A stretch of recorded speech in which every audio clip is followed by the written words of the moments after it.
Sermão sobre as Indulgências e a Graça, 1518. Pelo muito digno doutor Martinho Lutero, agostiniano de Wittenberg. Em primeiro lugar, deveis saber que vários novos mestres, como o mestre das sentenças, Tomás de Aquino, e seus seguidores, atribuem à penitência três partes, a saber, a contrição, a confissão e a reparação. Mesmo que essa distinção, na opinião deles, dificilmente ou de forma alguma possa ser fundamentada nas Escrituras, nem nos antigos e santos mestres cristãos, queremos admiti-la por ora e argumentar com base nesta divisão. Em segundo, dizem eles que as indulgências não eliminam a primeira ou a segunda parte, ou seja, a contrição ou a confissão, mas a terceira, a saber, a reparação. Em terceiro, a reparação também é dividida em três partes, a saber, orar, jejuar e dar esmolas, do seguinte modo: orar compreende todas as obras próprias da alma, como ler, refletir, ouvir a palavra de Deus, pregar, ensinar e coisas semelhantes. Jejuar inclui todas as obras de mortificação da carne, como vigílias, trabalho, leito duro, vestes ásperas, etc. Dar esmolas abrange todas as boas obras de caridade e misericórdia para com o próximo. Em quarto, para todos eles não resta dúvida de que as indulgências eliminam as obras da reparação, que por causa do pecado devemos praticar ou que nos foram impostas como compensação. Pois se de fato elas eliminassem todas as obras, não restaria nada de bom que pudéssemos fazer. Em quinto, para muitos mestres, uma questão importante e ainda não resolvida é se as indulgências eliminam mais do que essas boas obras impostas, ou seja, se elas também eliminam a pena que a justiça divina exige pelos pecados. Em sexto, desta vez deixo sem refutar a opinião deles. Afirmo, porém, que não se pode provar, com base em texto algum das Escrituras, que a justiça divina aspire ou exija qualquer pena ou reparação do pecador, a não ser unicamente sua ardente e verdadeira contrição de coração ou conversão com a determinação de carregar a cruz de Cristo daí em diante e de praticar as obras anteriormente mencionadas, mesmo que ninguém as prescreva. Pois assim Deus afirma por meio de Ezequiel: se o pecador se converter e fizer o que é reto, não me lembrarei mais do seu pecado. Confira Ezequiel, capítulo 18, versículo 21, capítulo 33, versículos 13 e seguintes. Da mesma forma, ele mesmo absolveu a todos: Maria Madalena, o paralítico, a mulher adúltera e outros. Gostaria de ouvir quem pudesse provar outra coisa, desconsiderando que alguns doutores pensaram assim. Em sétimo, o que de fato se encontra é que Deus castiga alguns segundo a sua justiça, ou que os conduz à contrição por meio de penas, como no Salmo 89. Se seus filhos pecarem, com a vara castigarei o seu pecado, mas ainda assim não retirarei deles a minha misericórdia. Mas a ninguém compete remir essas penas, senão somente a Deus. Na verdade, ele não as remirá, pelo contrário, promete impô-las. Em oitavo, por isso, não se pode dar nome a essa pena presumida, que pode ser perdoada pelas indulgências, e ninguém consegue defini-la se ela não corresponde a este castigo, nem é idêntica às boas obras anteriormente mencionadas. Em nono, afirmo eu, mesmo que a igreja cristã decidisse e declarasse ainda hoje que as indulgências eliminam mais do que as obras de reparação, ainda assim seria 1000 vezes melhor que nenhum cristão comprasse ou desejasse indulgências. Seria preferível praticar as obras e sofrer as penas. Pois as indulgências não são nem se tornarão outra coisa a não ser um decréscimo de boas obras e de penas benéficas, as quais seria melhor aceitar que rejeitar. Ainda que alguns novos pregadores tenham inventado 2 tipos de penas, medicativas e satisfatórias, isto é, algumas penas para a reparação, outras para o aperfeiçoamento. Nós, porém, temos mais liberdade para desprezar esse tipo de conversa, louvado seja Deus, do que eles têm para inventá-la, porque toda a pena, de fato, tudo o que Deus impõe é benéfico e contribui para o aperfeiçoamento do cristão. Em décimo, com isso não se quer dizer que as penas e as obras seriam demasiadas, que o ser humano não conseguiria realizá-las por causa da brevidade de sua vida e que por isso precisaria de indulgências. Resposta: isso não tem fundamento e é pura invenção, porque Deus e a Santa Igreja a ninguém impõem mais do que lhe é possível carregar, como também Paulo afirma que Deus não permite que alguém seja tentado além do que pode suportar. Ser acusado de impor mais do que podemos suportar traz grande vergonha para a cristandade. Em 11º, mesmo que a penitência fixada no direito canônico ainda vigorasse, segundo a qual se impõem 7 anos de penitência para cada pecado mortal, a cristandade deveria abandonar essas leis e não impor coisa alguma do que cada um pode suportar.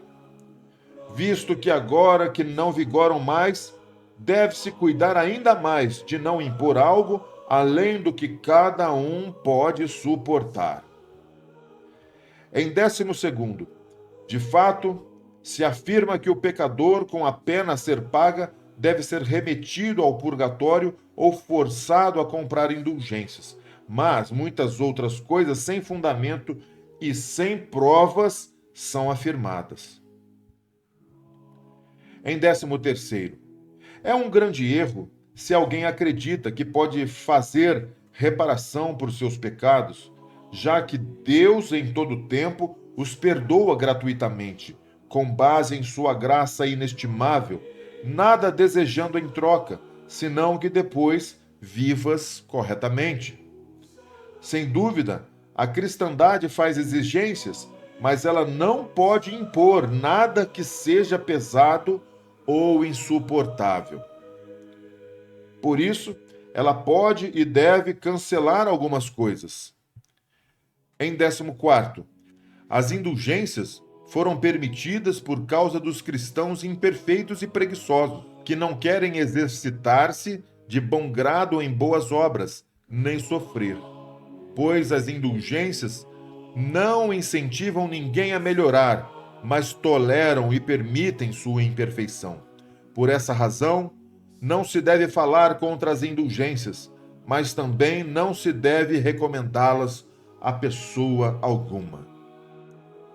Em 15º, agiria de modo muito mais seguro e melhor aquele que, somente por amor a Deus, contribuísse para a construção de São Pedro ou para outros projetos que foram mencionados, em vez de aceitar indulgências para esse fim.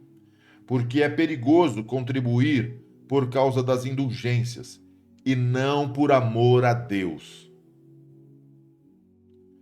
Em 16º, muito melhor é a obra realizada em favor de um necessitado do que contribuir para uma construção. Muito melhor também do que pagar por uma indulgência com esta finalidade. Pois, como foi dito, melhor é realizar uma boa obra do que muitas remissões. A indulgência, entretanto, é a remissão de muitas boas obras ou não tem significado algum. De fato, para que eu te ensine corretamente, presta atenção. Antes de todas as coisas, desconsiderando a construção de São Pedro ou as indulgências, deves dar ao pobre, se queres dar alguma coisa.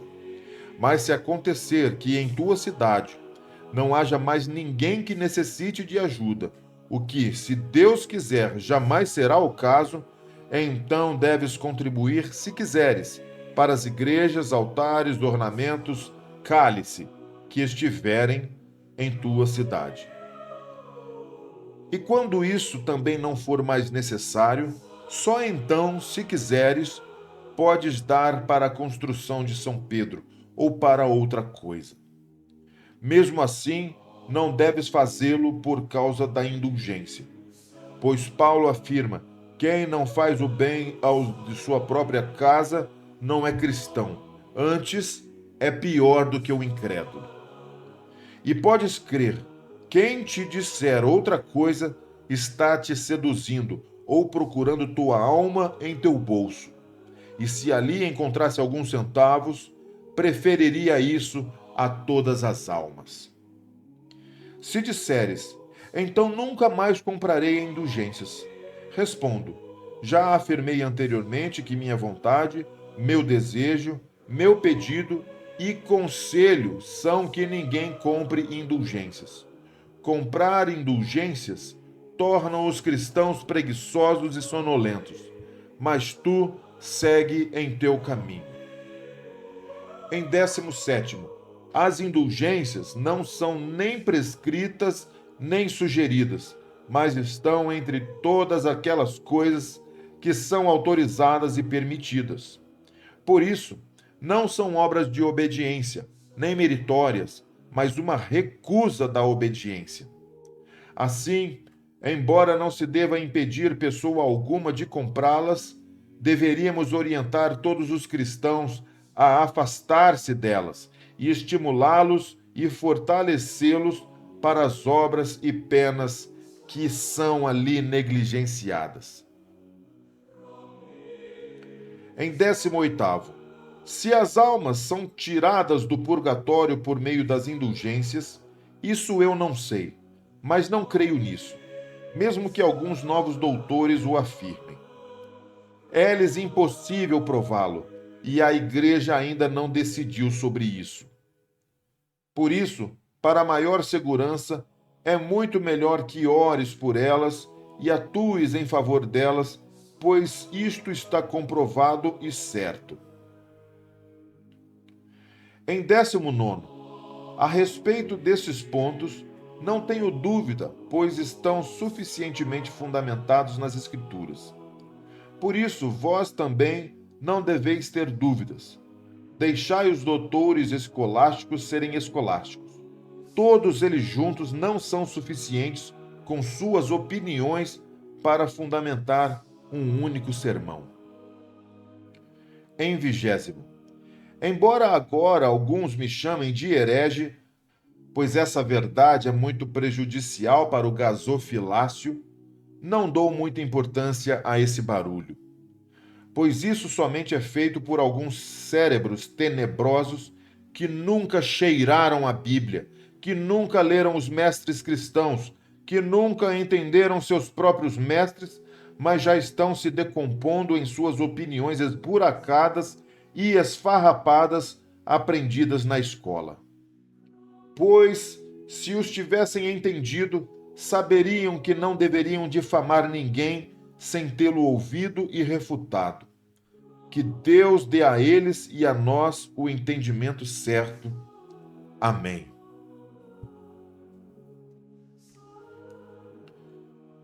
Está aqui então, irmãos, mais uma leitura da Fé Reformada, uma leitura importante de Martinho Lutero, na obra Clássicos da Reforma, que você pode adquirir no link que está na descrição deste vídeo.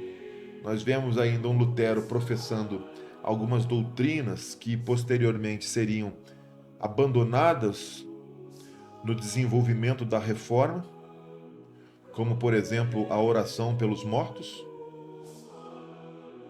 mas que mostra claramente a denúncia de Lutero contra as indulgências e como estas fariam mal aos cristãos em sua caminhada pela santificação.